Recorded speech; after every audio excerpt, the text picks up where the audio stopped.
This is state money. It's actually state because what we did is takes strength. I don't know what is good, but it takes strength. So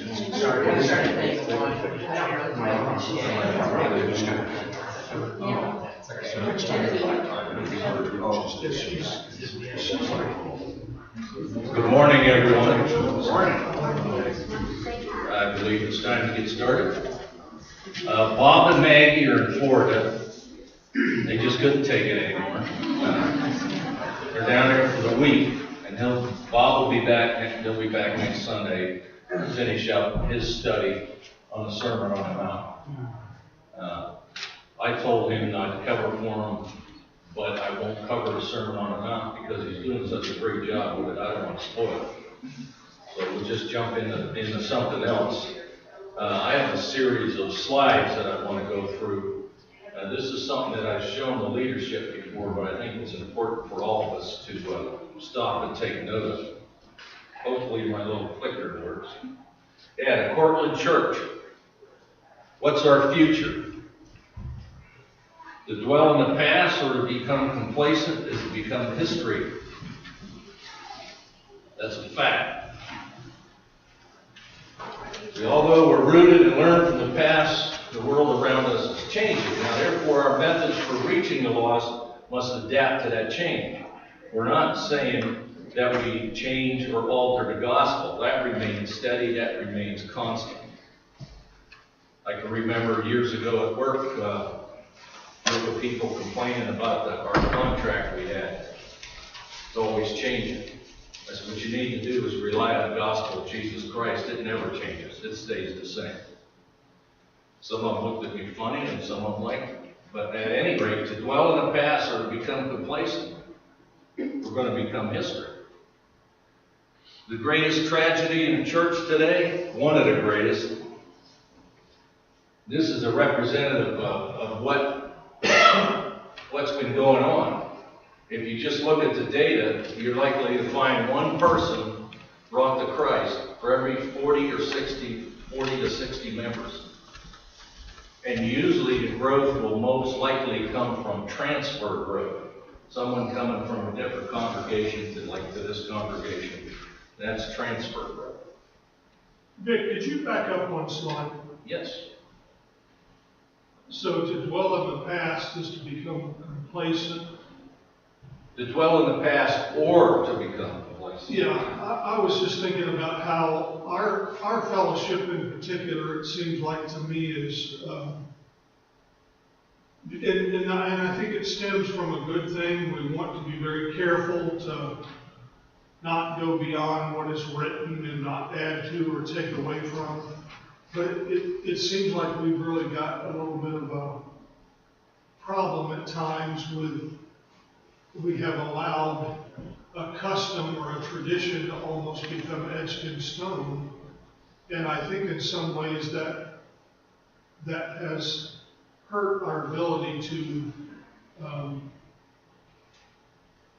change, to adapt to new ways of doing things. And I don't know what the answer to that is. I don't know if it's the leadership that's has a kind of paralysis that way, or if we're just so afraid of disruption that we just stay with something that,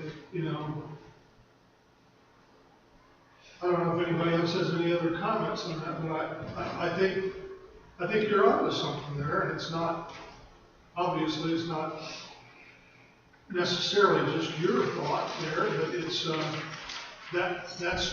that's generally just common sense information right there. You got to go with the flow sometimes, and again, not compromise, but be willing to adapt.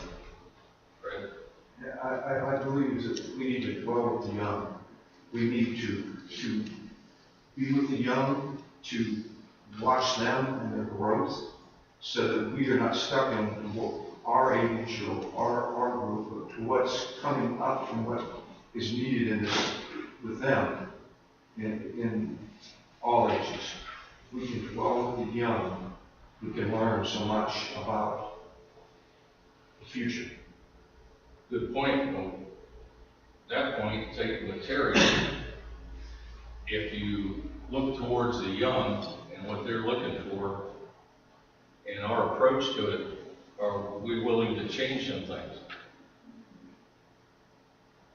For the young change has got to start from the parents that have young.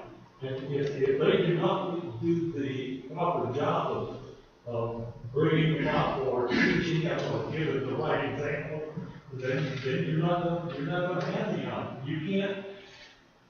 The church can do so much as a body, but the church can't do it all.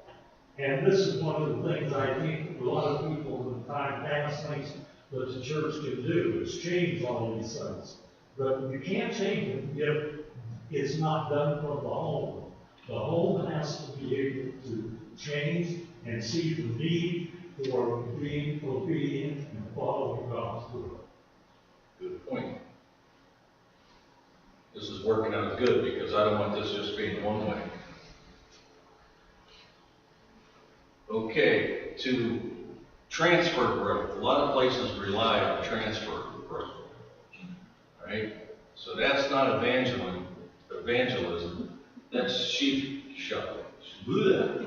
Say that in the morning. Sheep shuffling.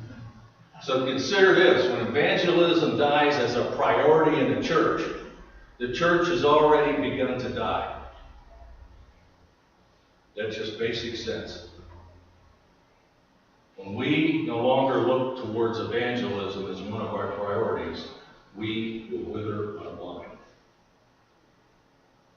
So why should evangelism be one of the highest priorities in the church? Any comments? Why should evangelism be one of our high priorities?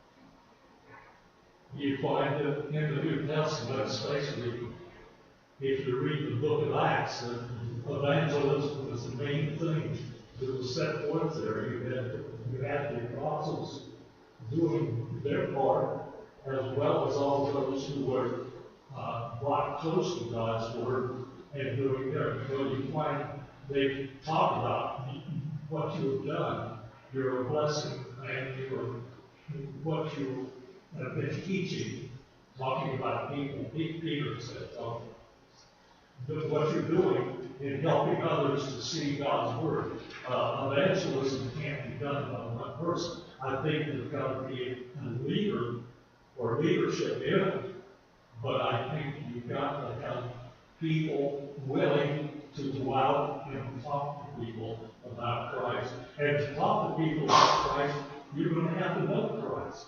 You're going to have to know God's word to people to be able to do that. And people are failing in that part, I think. Comments? Any other comments?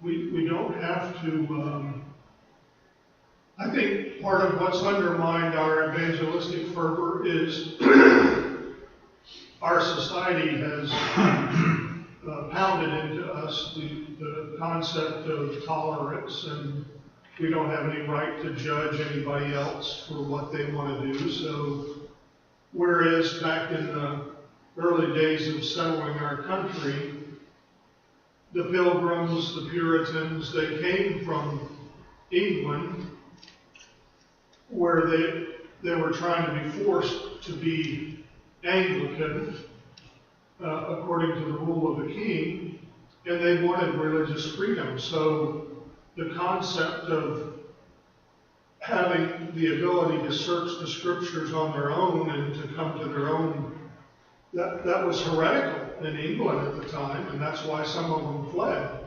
But so it was very much in keeping with the spirit of 1776, the very thing that would strengthen our forerunners, American patriots, to say we don't have to have the King of England telling us what to do or how to live. Spilled over into their religious realm as well, and they didn't have to have the Pope or the king or whoever dictating. So that set a spirit for searching the scriptures, and it also opened up dialogue and discussion. But nowadays, either everybody thinks everybody else is okay, or we just are too shy to say, are you sure that what you're believing is biblical? Or is the Bible our basis anymore? Why is it that the church grows, evangelism grows, when the church is under persecution? But now that we've got it easy, evangelism seems to be going on the wayside. I think the challenge with evangelism is that one way is the way it was done for so long doesn't work anymore. And when I say the way it was done for so long, I always picture being standing before walls, passing out candles and leaflets and stuff. And I know we're not talking necessarily on like macro evangelism like that, but I think a lot of it too is the church, not just churches of Christ, but churches in general have become a lot more insular too, where it's more on focusing more on who's already inside and necessarily bring people inside. The best way still to get people is still word of mouth. It really is. You're right.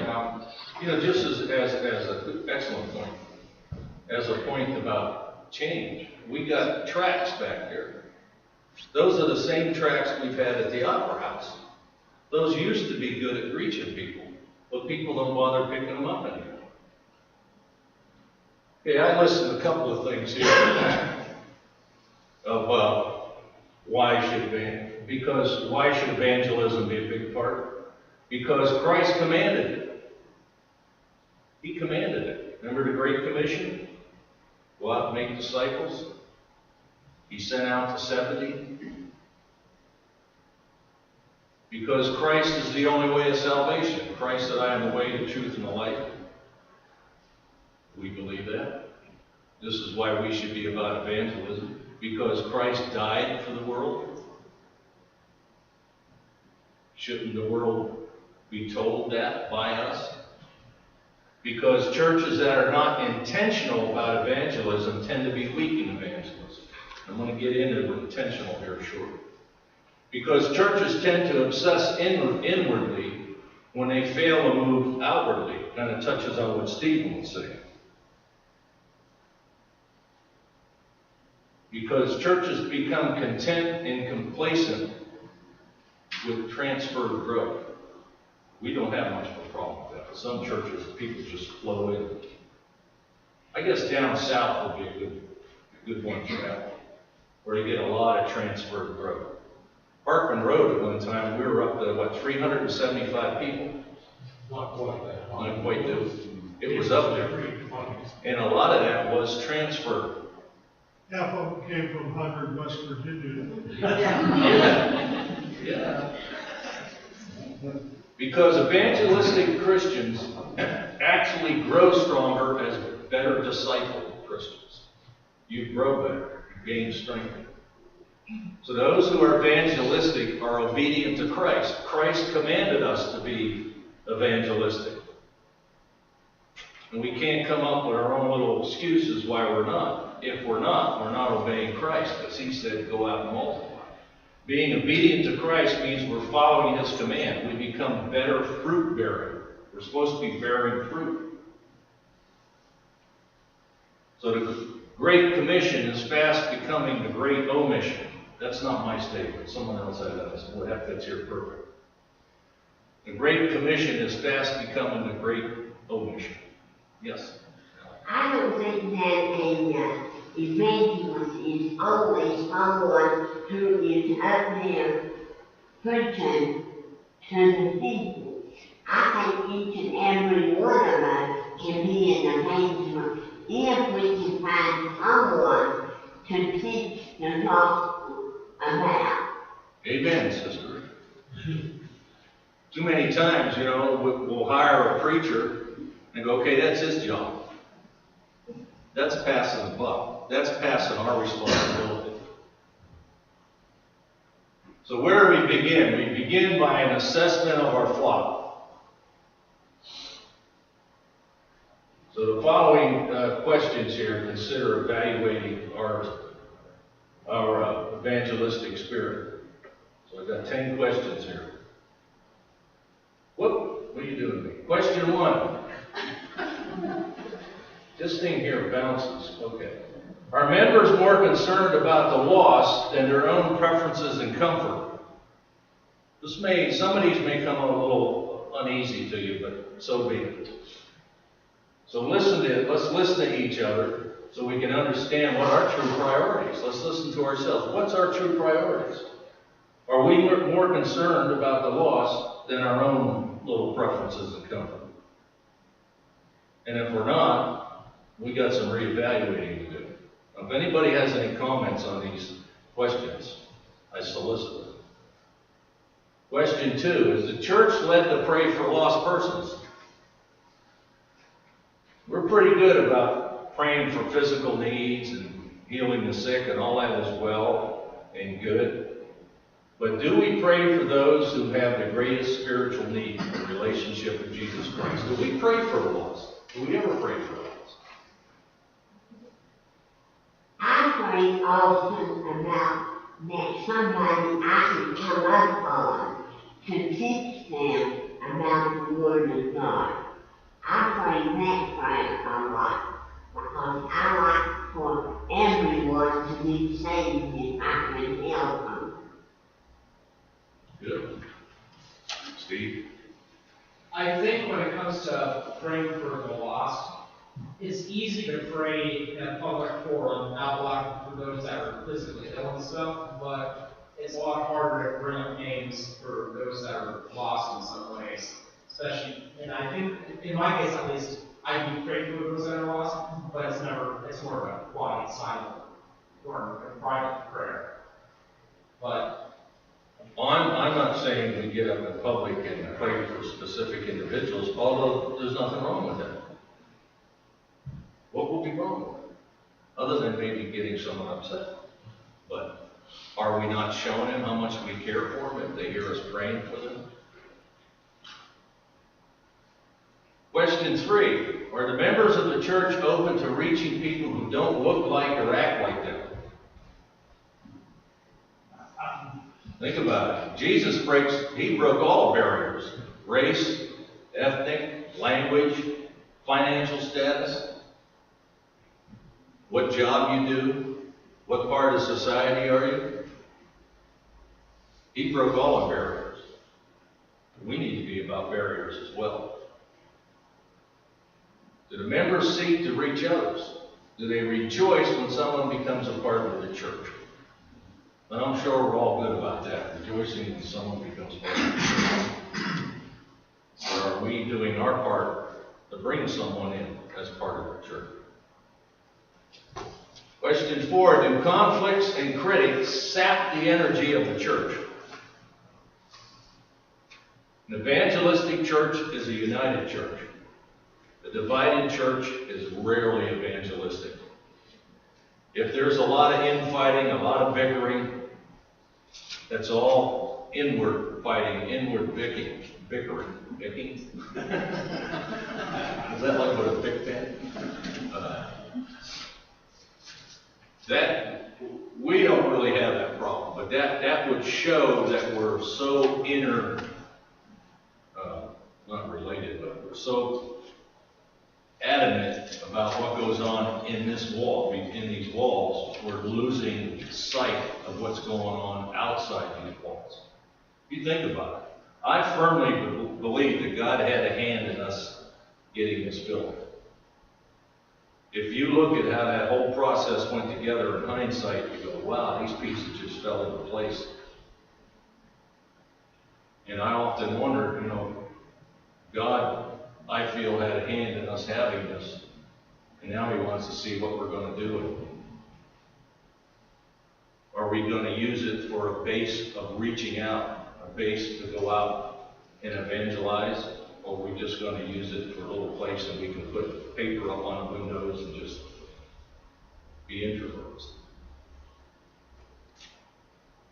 Question 5. Do life groups, Wednesday evening and Sunday morning Bible classes seek to reach lost persons? Now, Sunday school was once really effective in bringing people to Christ. Things are changing now. I mean, just look around here. How many people are here for Sunday morning Bible study? Have we attempted anything different?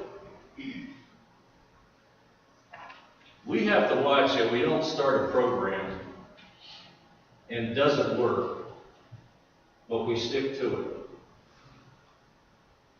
If something doesn't work, it's time to lay it on the side and get into something else. I'm not talking about Sunday morning Bible study. Don't misunderstand. But a lot of programs get started and they're somebody's little baby and they don't want to see it disappear even though it has no effect.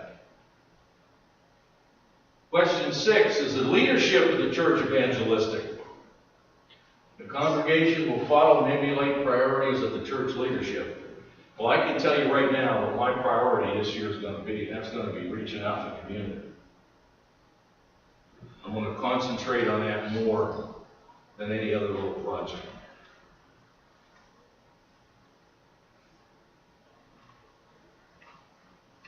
Do the sermons regularly communicate the gospel? They may not be evangelistic in a classic sense, but all sermons should point people to Jesus. I was thinking about this question yesterday. Terry does an excellent job, I think, with preaching. And it's helped all of us grow spiritually and closer to God.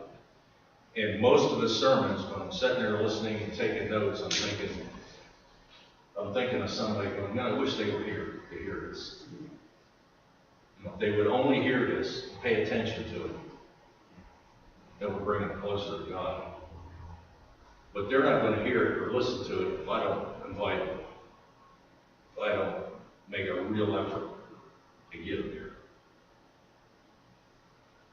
Okay, question, do we have the capability of taking sermons? Yes. Off the top? We've been recording the sermons and services for the last 2 months. Well, why don't you tell me? Well, except for January, because I wasn't here to do it, but yeah. So yes, we have the capabilities. Okay. We may eventually, Steve has them on YouTube. We will eventually have them on the website. Have a DVD? I can do that. I have some of on DVD. My only problem with putting sermons on the internet, Doesn't Terry get a royalty now? don't you get a royalty? My only problem with putting them on the internet, I don't want any of us getting so lazy we go, well, I don't have to go to services today, I'll just listen to it on the internet. Because God called us to meet on the first day of the week. Well, you could have a situation where if Terry has a really good sermon. It's always very, very, very rare. All the sermons are great, but at one time you missed that sermon because of something. You get a copy of it, right? Well, it's not just the sermons being recorded, it's the whole service too. Including Bible classes, such like this, except for the ones with Randy Harris, because that's not kind of copyright problem Harris. Is this being recorded? Yeah. Well, I should have come with hair. What I asked left. Hey, Vic? Yes. The same thing, Vic, what you're talking about, sermons and preaching and things. I think it behooves everybody to, when they're here, to say within themselves, I've got something to learn today, and I need to pay very close attention. And I can say that there's not been a sermon. I personally, because I take notes like you do.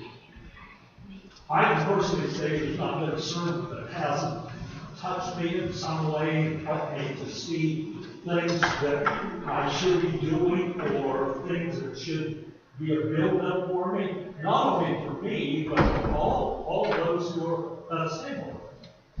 And I think this is the thing. We've got to start putting ourselves in a right frame of mind to receive what is being preached or what is being taught. And it's, first of all, it's a point of being here. Yeah. And then the next point of it is come with the right mind, the right mindset.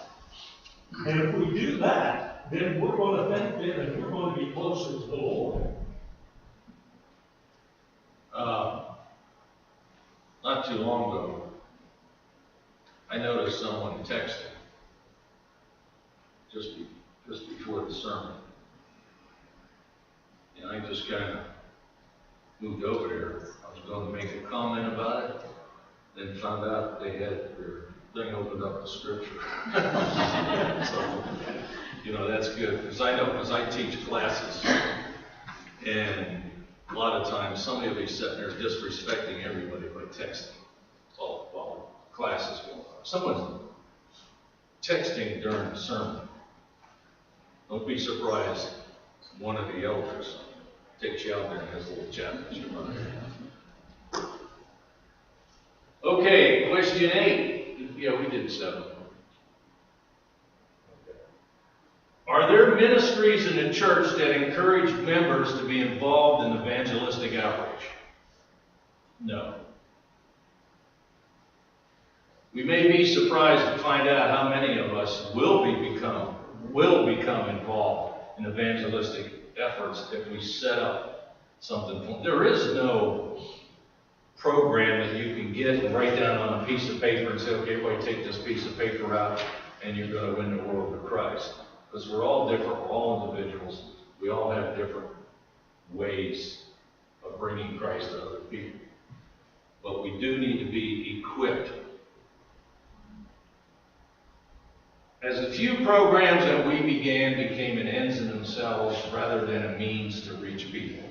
Every program we have, we should be considering, is there a chance of reaching people with this? Should we not consider our mission as the Lord's church, reaching the lost? Isn't that our main function as the body of Christ? Most of us are trying to take weight off our bodies. We need to add weight to the Lord's body. We need to add people to His church. And we need to be fervent about it. We need to be committed to it. But again, back to that first slide. If you're not growing, then you're dying. Last question. Is there any process of accountability for the leadership of members to grow not only in relationship with Jesus Christ, but to His church? Do we have goals for the church, or are we just drifting along?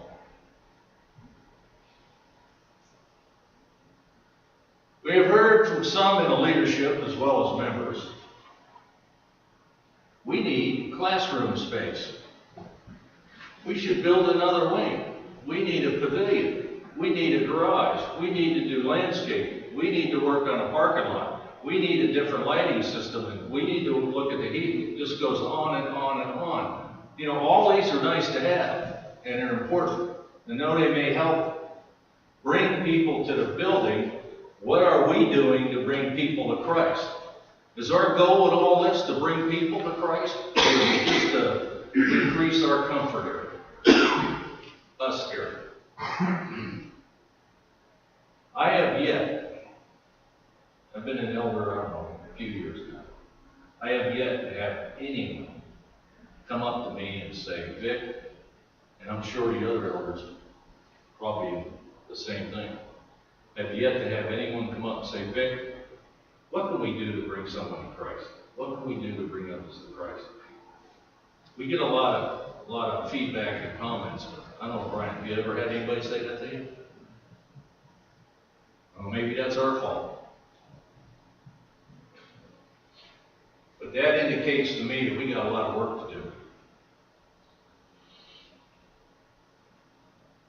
We have a building for material stuff, a building fund for material stuff. What we need is a fund for building souls into the Lord's church. We set aside money for all kinds of little projects around here, but the number one project should be, what are we doing to reach the lost? Evangelism doesn't happen like the movie Field of Dreams. Build it and they will come. It's not going to happen that way. I'm supposed to be in charge of putting a bocce court in this year. I build a bocce court for what? For our benefit. Someone's going to bring a basketball hoop out the parking lot. For what? We're going to put a garage in. All these things have uses, but these uses are more geared towards us rather than what are we doing to reach out to the community. We need to reprioritize. So it takes prayer, it takes work, and it takes commitment. So again, my top priority this year is going to be evangelism.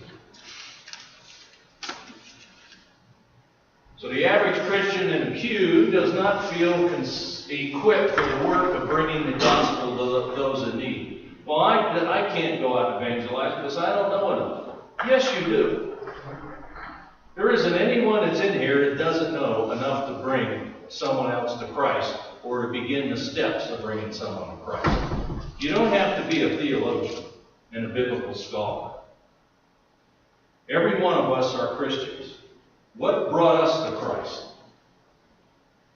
So we tell our story of what brought us to Christ. That's a starting point. And then you can just either study with it yourself or get a couple other people to study or find someone that you feel may do a better job, may get along with that person better, whatever it takes. But each one of us has what it takes to bring someone to Christ.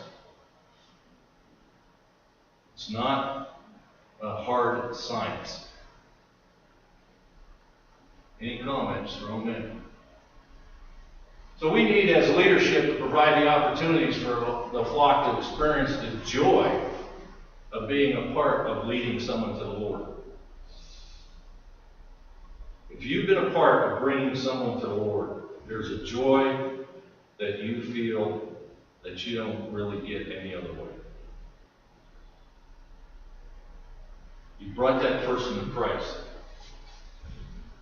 and they will be forever grateful.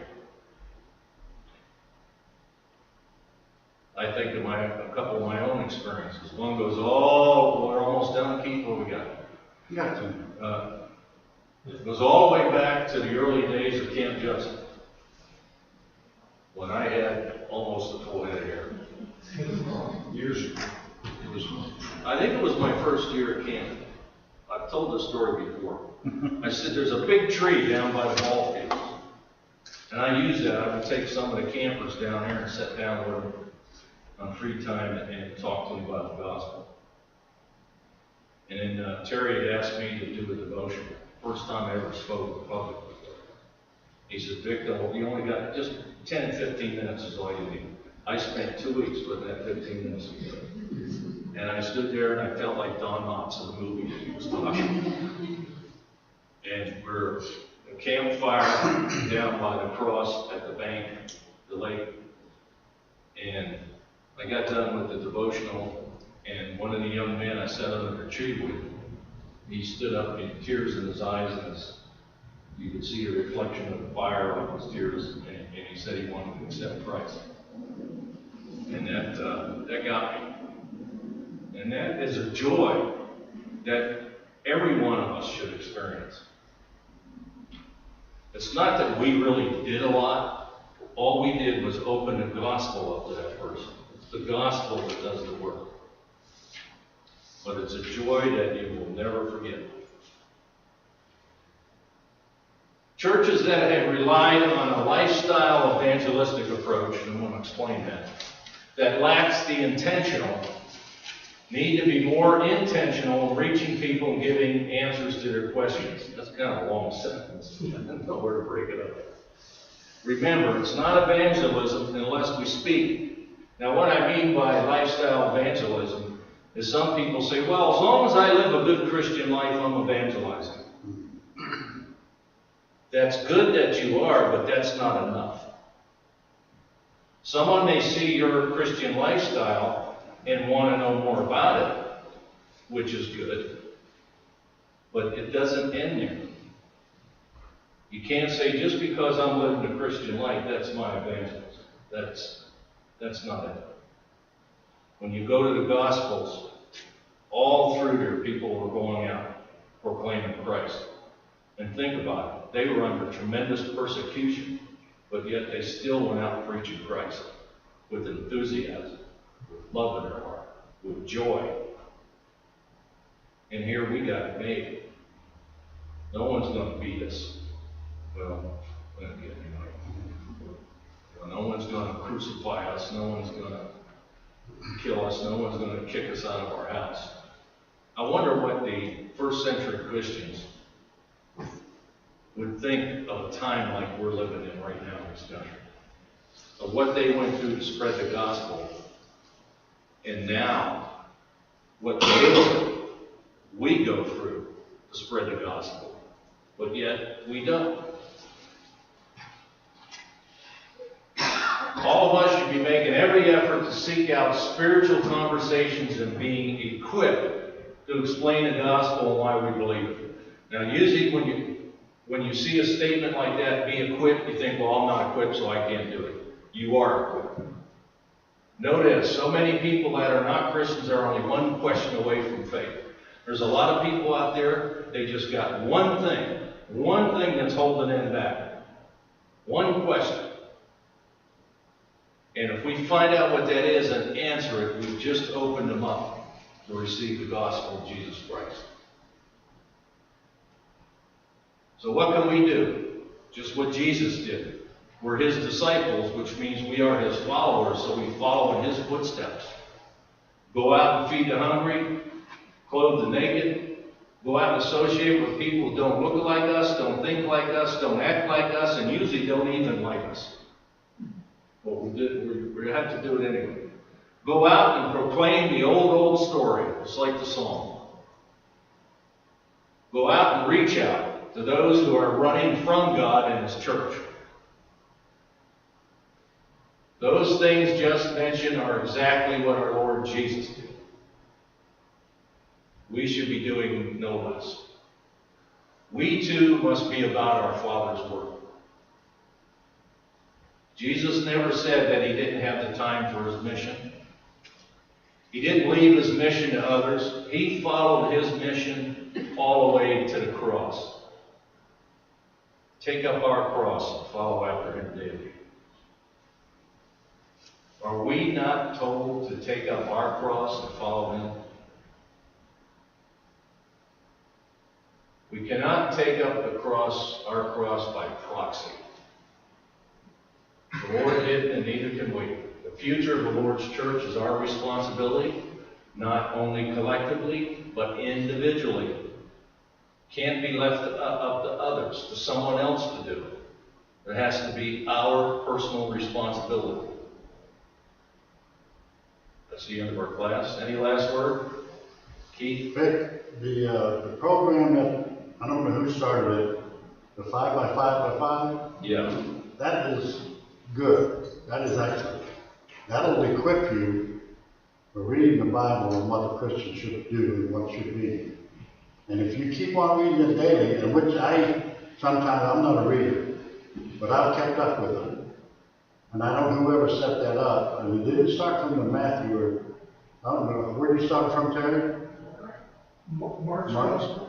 Yeah, why do you did that? I didn't set it up, I just saw that as a plan that somebody else had developed, and I thought it was good. Mark's gospel is probably the easiest to read, it's the shortest. So It's a good tool. yeah. I like it. You got something in the mail today. Keith emptied out the mailbox, and it's reaching the lost. I'm going to read this. It just fits right in the middle.